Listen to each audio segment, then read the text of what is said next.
difteri. Difteri adalah penyakit yang disebabkan oleh infeksi bakteri Corynebacterium diphtheria yang menyerang tenggorokan dan saluran pernafasan. Bakteri tersebut juga menghasilkan racun yang dapat mempengaruhi orang lain.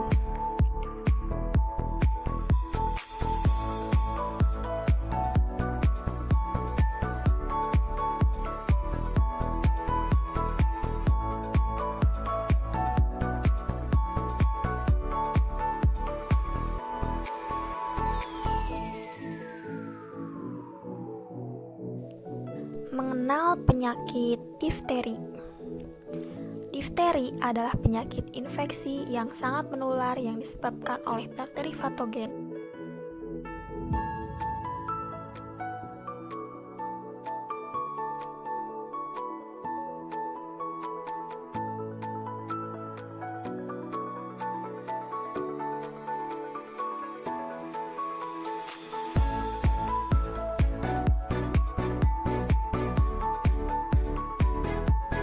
Penularan penyakit difteri dengan cara bersin di depan orang atau batuk di depan orang,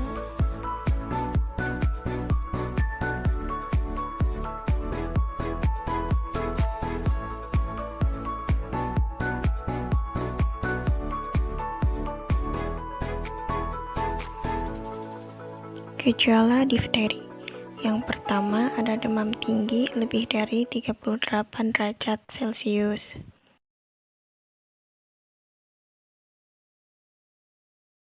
Untuk yang kedua, nyeri tenggorokan saat menelan. Selanjutnya, merasa sesak nafas yang disertai suara berbunyi. Jika merasakan gejala seperti itu, segera periksakan ke fasilitas kesehatan untuk mendapat pertolongan pertama dari tenaga medis. Berikut ini adalah pencegahan penyakit difteri. Apa upaya yang bisa kita lakukan untuk mencegah penyakit difteri? Berikut upaya pencegahan untuk penyakit tersebut. Yang pertama ada vaksin. Sebelum antibiotik tercipta, difteri merupakan penyakit umum pada anak-anak. Namun kini penyakit tersebut tak hanya bisa diobati, tapi juga dicegah dengan vaksin. Menurut WHO, vaksinasi telah mengurangi angka kematian dan morbiditas akibat difteri secara dramatis. Namun, penyakit itu masih menjadi masalah besar kesehatan anak di negara-negara dengan angka Environmental Performance Index atau EPI yang rendah. Vaksin ini merupakan toksoid bakteri, yaitu toksin yang toksisitasnya telah dinonaktifkan. Vaksin tersebut biasanya diberikan dalam bentuk perpaduan dengan vaksin lain, seperti untuk tetanus dan pertusis. Vaksinasi dari 5 suntikan biasanya diberikan di lengan atau paha dan diberikan kepada anak-anak pada usia 2 bulan, 4 bulan, 6 bulan, 15-18 bulan, dan 4-6 tahun. Ada beberapa efek samping dari vaksinasi ini. Anak-anak mungkin akan merasakan demam ringan, rewel, kantuk, hingga kebas di lokasi suntikan.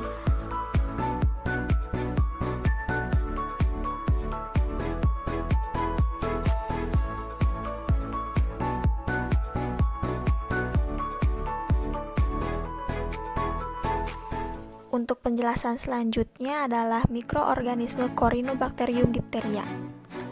Menempelnya Corynebacterium diphtheria pada sel epitel mukosa merupakan dasar patofisiologi difteri. Bakteri ini kemudian akan melepaskan eksotoksin dari endosomnya yang menyebabkan reaksi inflamasi lokal diikuti pengerusakan jaringan dan nekrosis. Fragmen toksin A dan B.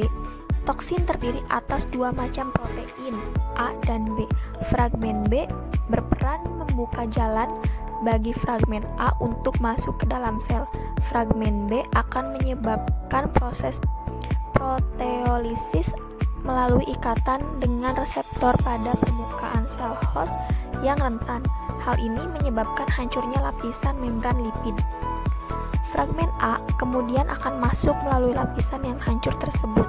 Fragmen ini akan menonaktifkan faktor elongasi IF2 pada sel yang akan menyebabkan terjadinya blok pada sintesis protein sel yang akan berujung pada kematian sel.